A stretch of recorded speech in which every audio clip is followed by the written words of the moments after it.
All right, hello everybody. It's Omar Lyles, the mental health coach here on Facebook, and now we're gonna get ready to start our program. I have a special guest, as I'm actually just going right into this.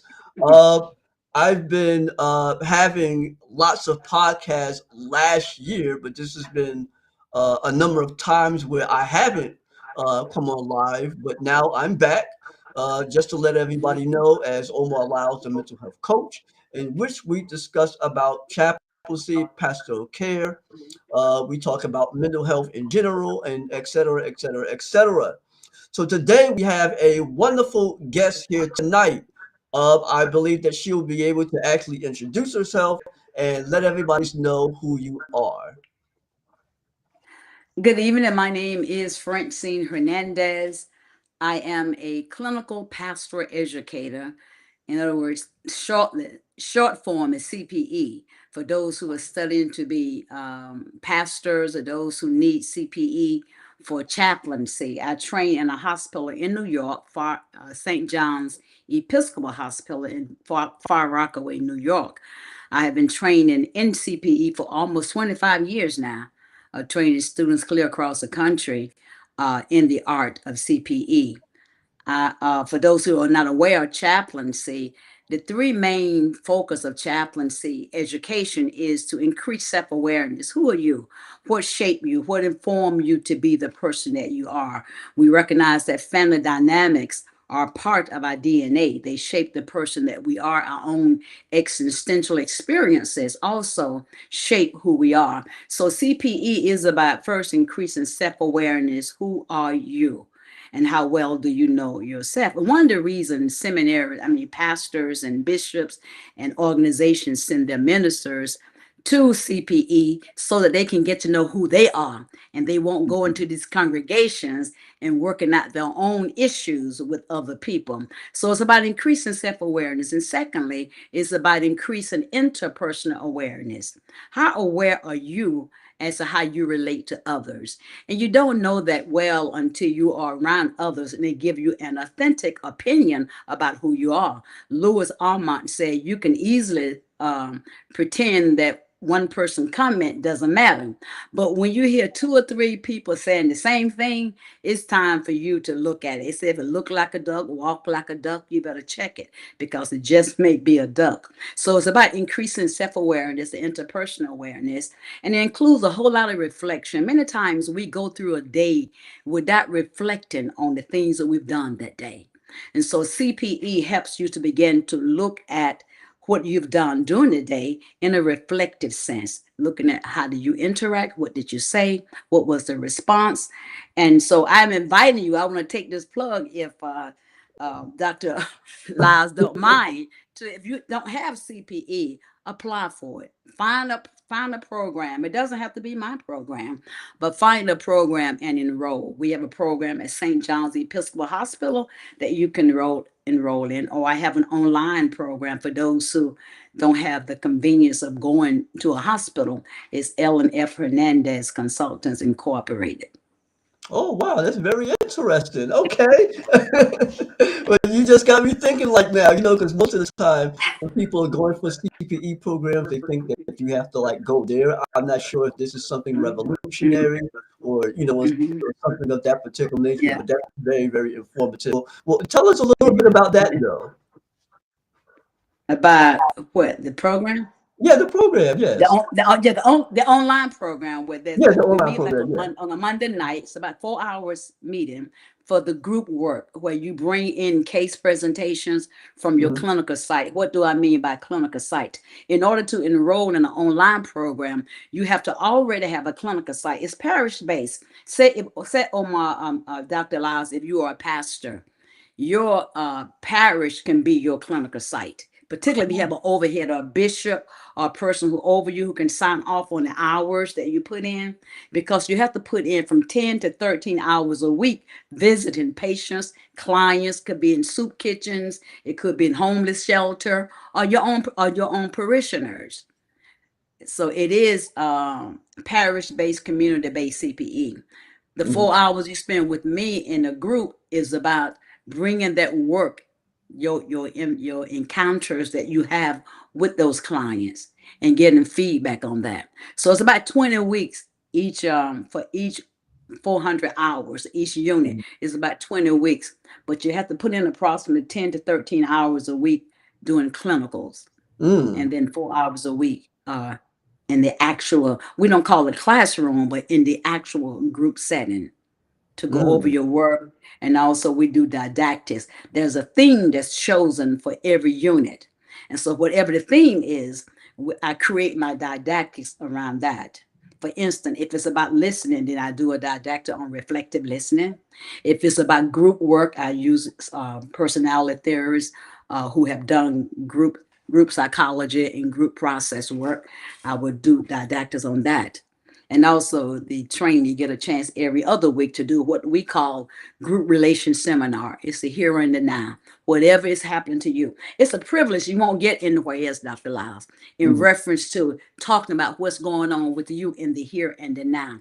And no one really monopolizes the conversation, because you can start talking about one thing, birds, and I can start talking about rivers or whatever.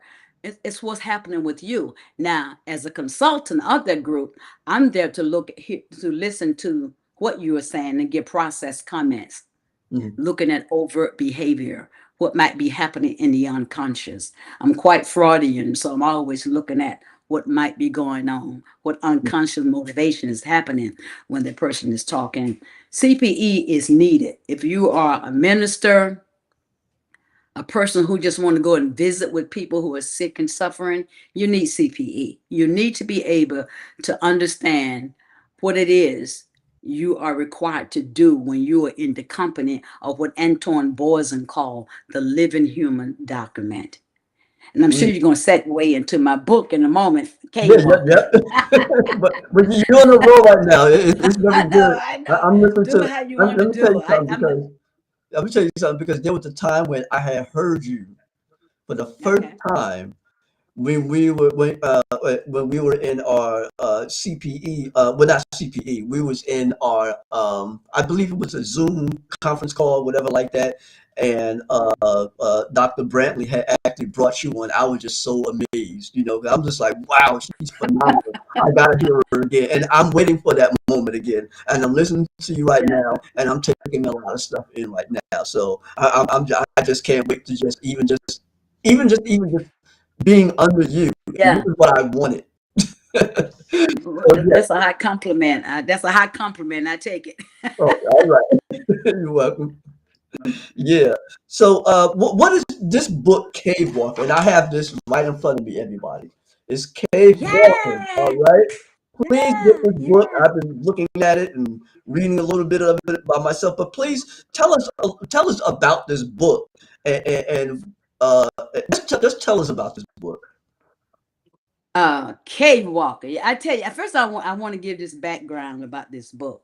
For almost 25 years of being a CPE supervisor, I've always told my students or trainees that when you're visiting with people, you got to go into their caves. That cave is that dark place where they are. When people are suffering, they don't see light. They just see darkness and they're dismal. They're in a place of discouragement, despondency. So I train students to go into the cave. And then one morning I woke up and I felt the Lord saying to me, Cave Walker. It just blew my mind. I never put cave and walker together. I said, oh my goodness, Cave Walker. And so I almost sat up in bed and I said, oh, that's your new book. I said, what chapter would be in there? And I felt, this is my personal story, so let me go ahead and give a disclaimer on that. The Lord saying, what you have been teaching all these years, Mhm. those would be your chapter. Then I'm saying, Dr. Lyles, when will I get a chance to write a book?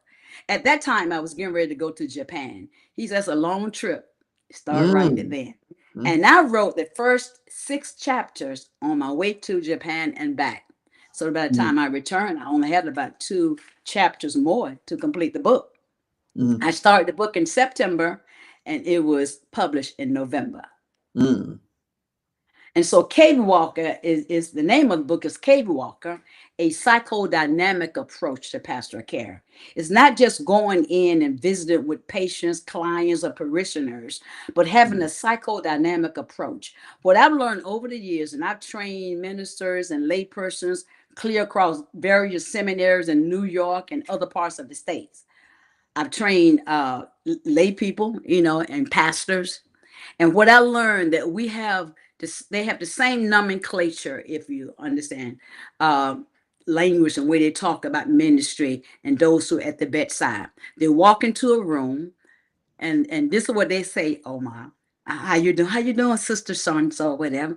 No, I'm not doing well, pastor. I'm not doing well. Okay, we're gonna pray about it, and we're gonna trust the Lord on it. And they say a prayer, and they may sing a song, and they read a scripture. And hear me clearly. I'm not saying anything is wrong with prayer. I'm a prayer warrior. I'm not saying anything wrong with singing or reading mm, the scripture. But when the people are in a dark place, they want you to see them.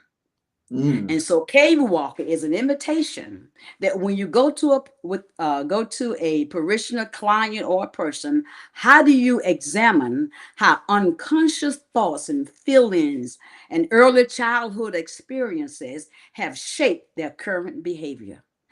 In their early childhood or early development, there are things that could have happened to them, some tragedy or some problem, some abuse, and they responded a certain way.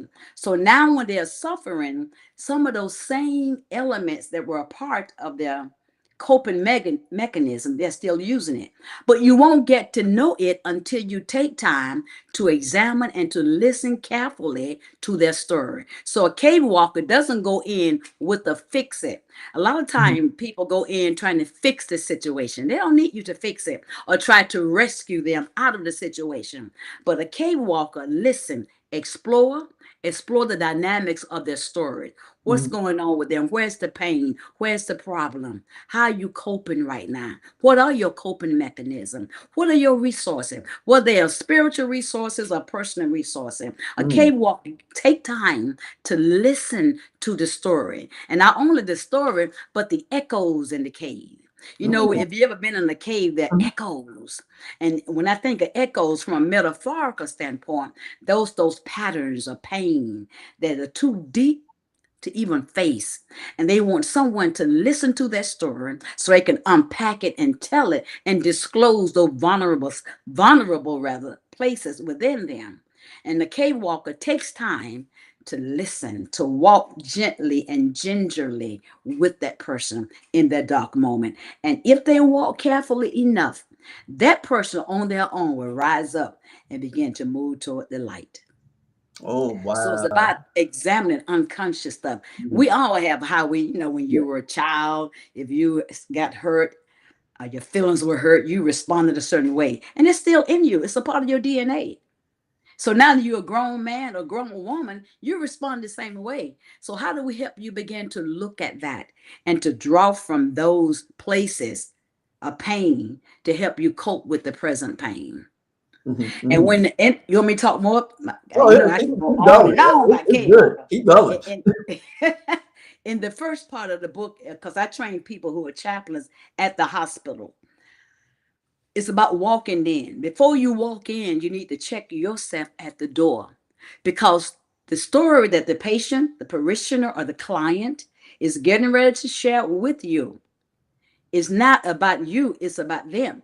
So if you go in ready to talk and not to listen, your presence going to override their story. So first of all, walking in, checking yourself, what's going on with you. And there's a word, countertransference. You probably heard it. I'm sure you heard of it, Dr. Lies. Countertransference is how you begin to almost work out your own stuff with the patient. If the patient had a grandmother who just died, and they tell you their grandmother died, and then sometimes things start happening within you about your own pain and your grandmother. And so now you're no longer talking about the patient problem. It's your feelings, it's your pain that you're dealing with in the moment. So you have to be able to check yourself at the door, because the story is not about you. The patient, the client, the parishioner, they always dictates the nature of the visit. So you have to really park like Francine Omar, right, park outside the door, then Mm, walk in with a non-anxious presence, ready to listen to the story. There's one chapter particularly I just want to talk about. Well, there's several. I can talk about all of them, but mhm, one in particular, it's a spiritual bypassing. I think it was one of your questions. I believe it was. If not, uh, we're going to talk about spiritual bypassing.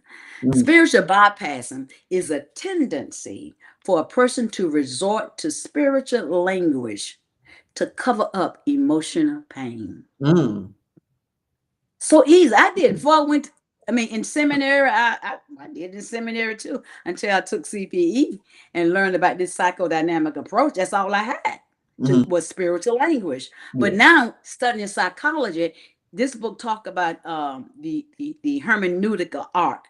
As a minister, those who I am ordained clergy. So when I get ready to do a sermon, I use the hermeneutical art, looking Mhm, at the historical criticism of the text, right? yeah. Looking at the literary criticism, the cis and labor, and even the redaction when you're doing the sermon. Same thing with the living human document. The word living human document comes from Anton Borzin. He coined that phrase. Anton Borzin is the pioneer of clinical pastoral education. Mhm, He experienced 7 psychotic episodes himself. So he knew what it meant to be in that cave-like yeah. situation and needing somebody to talk to and help him unpack his own pain. And Mhm, so when you're going into the room and using the hermeneutical art, doing the historical criticism, you gotta get the story. You got mhm, to listen to the story. They say, "Well, I'm sick. Well, you want to talk about it?" And they start talking about it. It's just I'm tired of being sick. I hear your pain. That sounds devastating. Say more.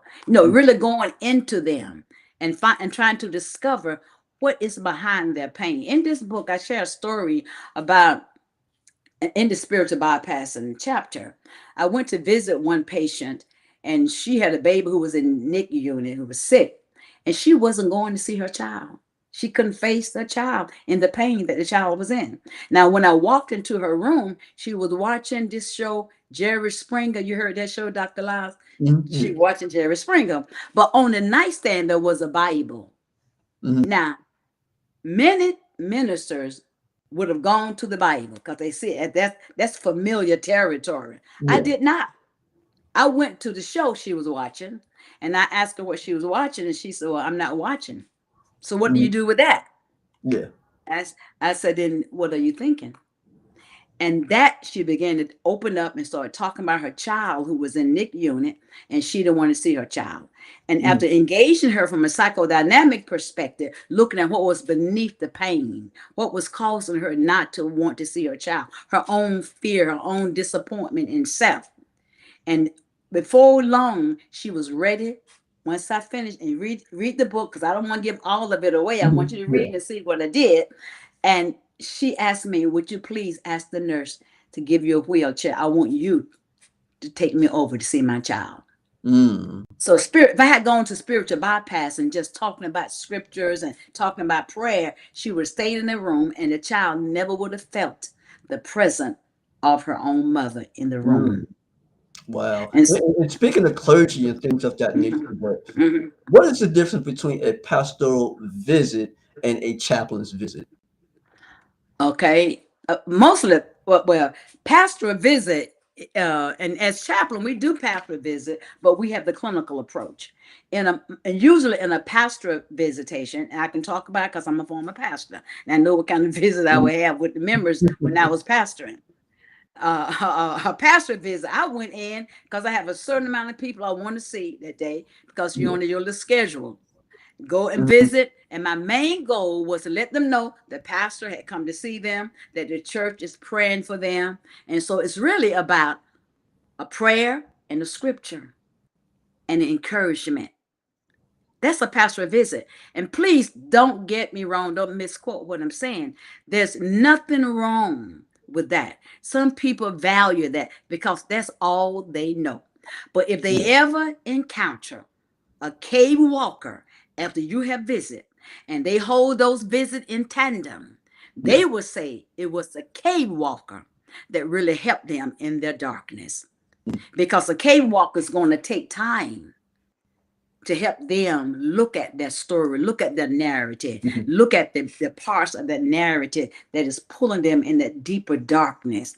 And how do you begin to help them to look at what resources? Because I tell pastors all the time, you're going to burn out if you don't find the time to have the clinical approach and not feeling you need to fix it for your members or fix it for them.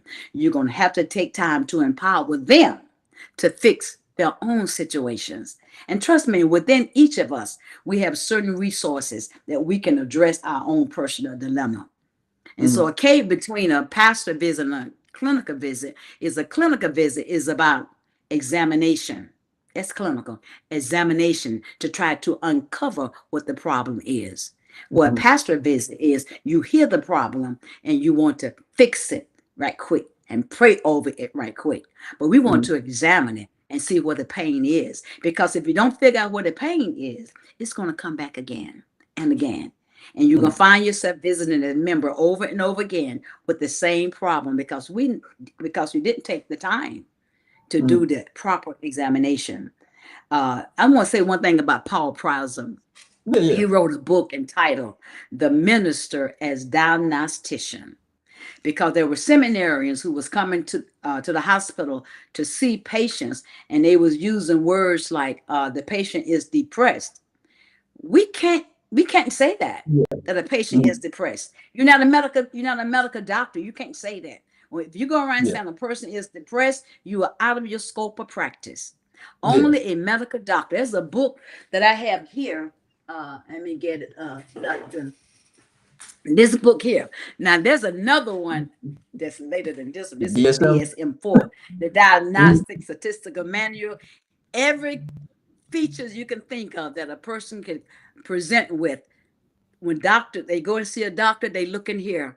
And if you okay, A, if you fit A, then B, you fit B, then C, you fit C, then that's your diagnosis. They have the book, they have the medical knowledge, they have the know-how how to do it. So we can't say a person is depressed. So what he said, don't he asked the ministers, don't you have a benchmark that you use? So when you go and visit your parishioner, what are you there to see? What are you there for? Mhm. They didn't have it. And so he wrote a book. I have it somewhere here. It's called The Minister as Diagnostician, which means that he gave us certain benchmarks that you can look for when you're visiting with the patient. One, he Mm. says, oh, yes, awareness of the holy. I was trying to find the book. I have so many books. I'm sitting in front of a Mhm. bookshelf. And you make me want to get That's that not. book now too. Oh, you I should need get it all now. the You knowledge I definitely should can get get. it. Everything. Give me all Yeah, of it. but anyway, yeah, it's the minister, but write it down. The Minister as Diagnostician by Paul Uh, Prauser, Pruyser. And what he did, he gave seven in his book, seven diagnostic variables mm, that you can use as a benchmark when you're visiting people to see where yeah. they are and how you might address it. The first one, they're not don't hold me to the order that I'm going to give them. But one of them is awareness of the holy. And most people believe there is something outside of Yeah. self that is greater than self that they have Mm, an awe of. So you can point them to that and ask them that question. What is it that gives you strength during this moment? What is it that motivates you now that you are sick? The mm, other one, he said, faith. They believe in something. So what's your mm, faith now? And how's your faith helping you in this particular situation? He talked about mm, gratefulness. They're grateful for something.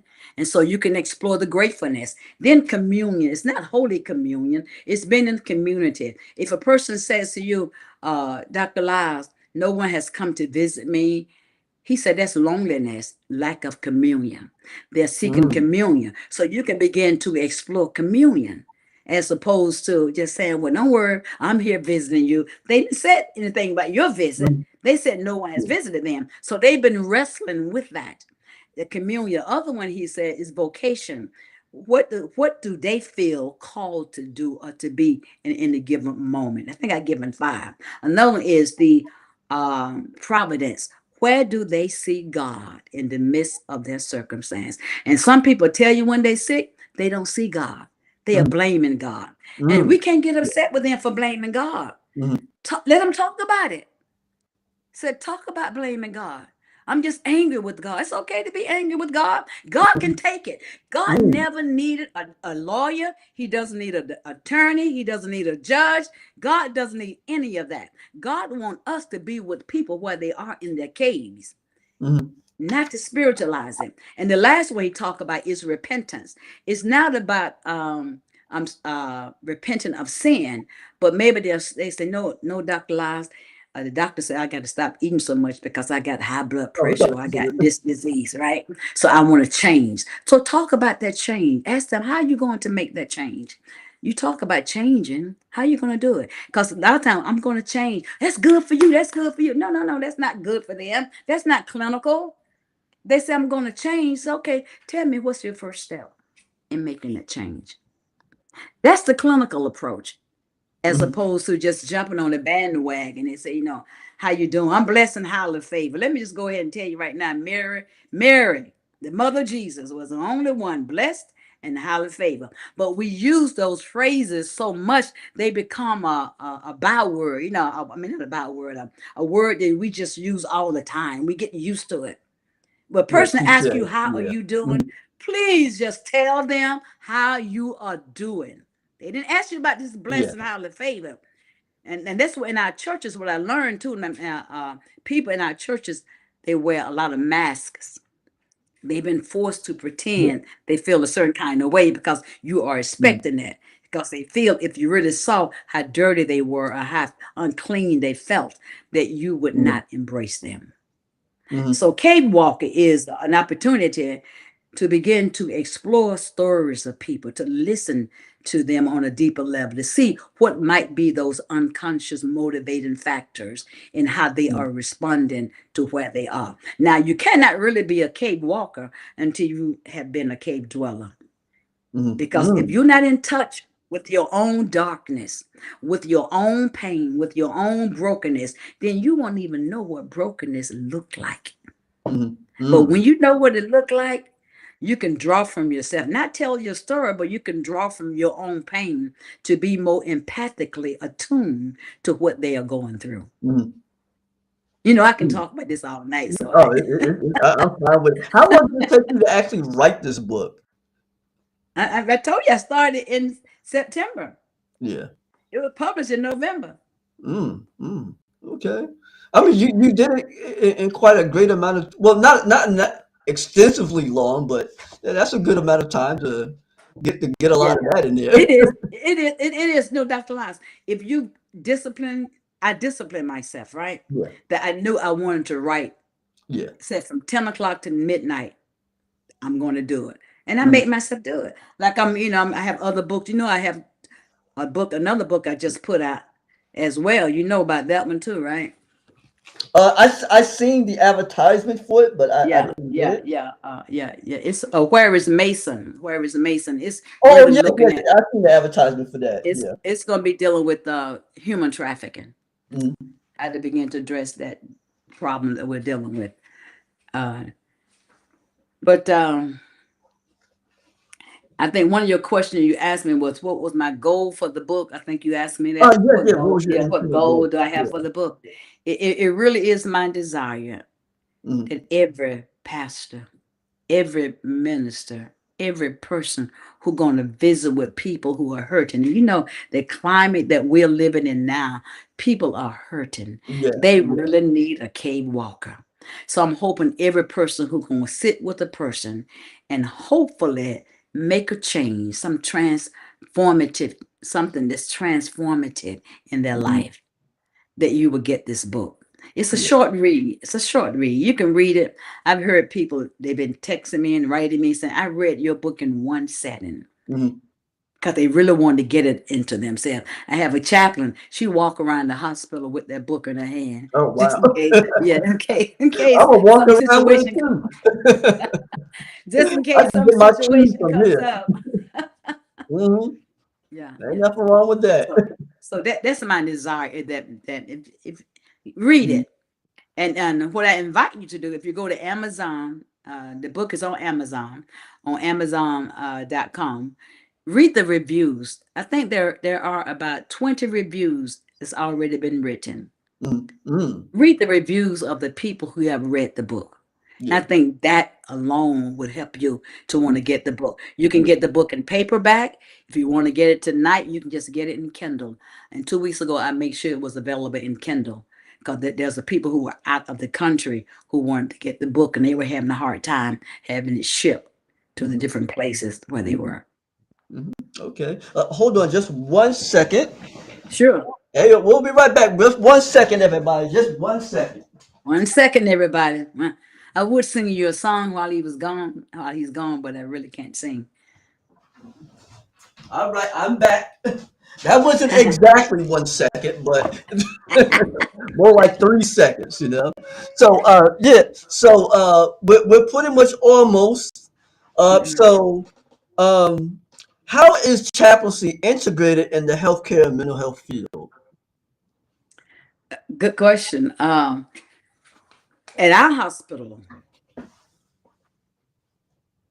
they call for chaplaincy in every situation you can think of. Yeah. As a matter of fact, today one of the department asked me, said, please have your chaplain to be sensitive to patients and the staff because of what's happening. I don't want you don't watch the news. You know what's happening, and I don't need to go into it. Okay, Mhm, yeah. so be sensitive to what's happening because people are struggling mentally now. They Mhm, they they trying to maintain their own balance yeah. of what's next, what's next. Their anxiety level, and that's a medical word, so I shouldn't be using. So let me change it. Their anxiousness is Yeah. going up higher and higher. So how do you help them to get to a place of balance so they can function? We Our chaplains are in palliative care, where people are dealing with a lot of pain, and it has a big impact on how their Mhm, mental functioning. yeah. Pain when they get an intense pain. Mhm, Our chaplains are working in hospice. People are dying, and patient. You know, when you get to the end of life, and people are wondering what's next for them, their minds are all over the place. mhm, And see, mental health is not mental illness. yeah. Mental health is making sure that you take care of Mhm, your well-being, taking well, how do I want to say it? Taking care of your mind and your body. mhm, Because the body really does, it mhm. keeps the score. Yes, keeping yourself If you functionally get going. right, if you get too That's for much your mental stress on well-being. you, and so a cave walker, see that's the beauty of it. A cave walker in chaplaincy can help walk people through those dark places when they Mhm, feel drained and tired and they don't mhm, have the wherewithal to move forward.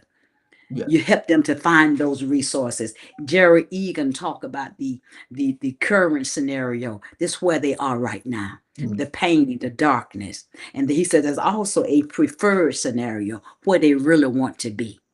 And your job, particularly as a cave walker, is to find out what is the action plan. What might be steps that they themselves, because we want to empower them to do it, that they can move from their current scenario to their preferred scenario. So with mhm, mental health chaplaincy, particularly as I said, being a cave walker. Now, mhm, if you're gonna go in and just try to throw a scripture on them or just throw a prayer, then you have missed the whole person. There mhm. was a movie out years ago called Avatar, about 20 years ago, Yeah, Avatar, yeah. right? And the big theme was, I see you. People really want to be seen. Do you see them? Mhm, And you cannot see them until you hear their stories. And mhm. sometimes people hold their stories back because they don't know how you're going to look at them or Mhm, judge them yeah. if you really know who they really are Mhm, and what they really felt.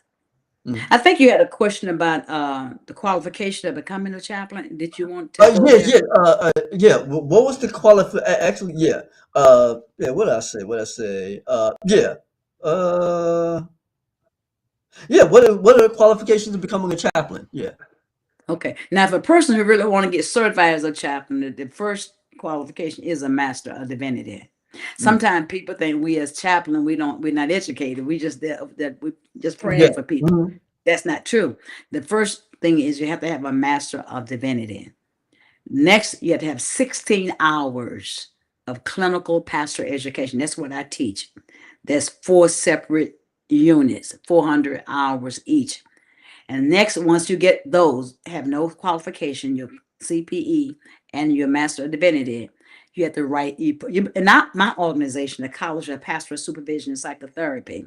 You then have to write a paper, about a 30-page theory paper. First, you talk about your autobiography, who you are, and hopefully it's dynamic and not necessarily chronologically. How has life impact you to be who you are? How your own family of origin impact you to be who you are, and how that shows up now with you Yeah. at the bedside, right? So your autobiography. Then the next part they want is a your theory of pastoral care. What do you believe about pastoral care? Mm, What are your postulations when it comes to pastoral care? What is it? So your own theory. And the next part is your theology of pastoral care. mm, Where is God in the midst of all of that? Because if you see God as punitive, but person say a person just got HIV/AIDS, you're gonna want to blame them, right? And say God is trying to teach you something. That's a lie. mm, The person contracted it, like you contract any other disease.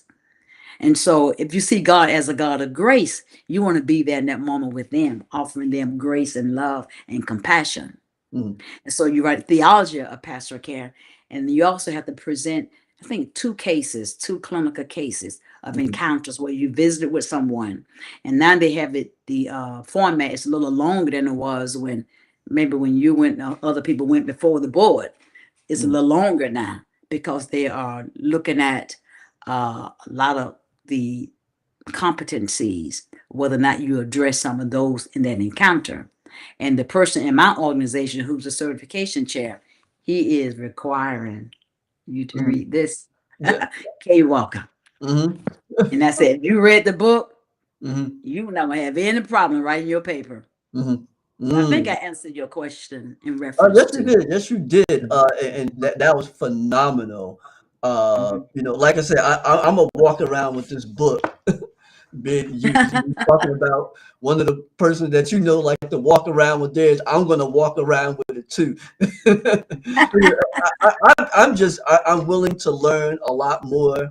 And one thing about it, because describing what it takes to actually become a chaplain professionally Uh, versus uh-huh. a person who's doing community chaplaincy. Because me, I was mostly involved with a lot of community chaplaincy.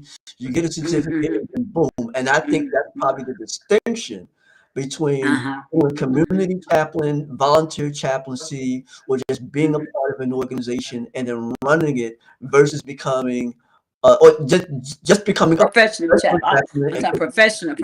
Y'all were given the criteria for professional chaplaincy. Now, personally, you got chaplains and people have organization. They choose somebody to be the chaplain. Yeah, And I know in New York they have this group where they go and take some classes, uh, you know, on chaplaincy. But that person could never apply to be a hospital chaplain because they yeah, hospital will only hire a professional chaplain. yeah, Even the prison institutions will mm, only hire a professional chaplain. yeah. Mhm. Mhm. Yep, yep. I definitely agree. All right. Let me see. Um, yeah. So, I think that's pretty much it. We got Yep. through a lot of the questions that I have here tonight, and I just want to thank you for actually coming Mhm, on. mhm, And I mhm, definitely, because with Kingdom School of Divinity, we're mhm, definitely going to be having our chapter and stuff like that. We're waiting for a few people to get some of the things in, mhm. and also we would definitely love for you to come on the Kingdom of School Divinity podcast. Okay, All right. sure, So we're sure. definitely looking forward to doing that. And before we go, everybody, all right, I want to, you can look on this ticker right here if you're able to. All right. If you want to see me, you can see me on Omar Lyles Talks Mental Health. All right. You can find me on YouTube, or you can find me here on this particular page right here. Okay. So that's where you probably could, locate me on here. So I just want to thank you very much. Also, before we go, all right, this is one of my books. It's called Becoming a Listening Ear. Okay, becoming a Mhm.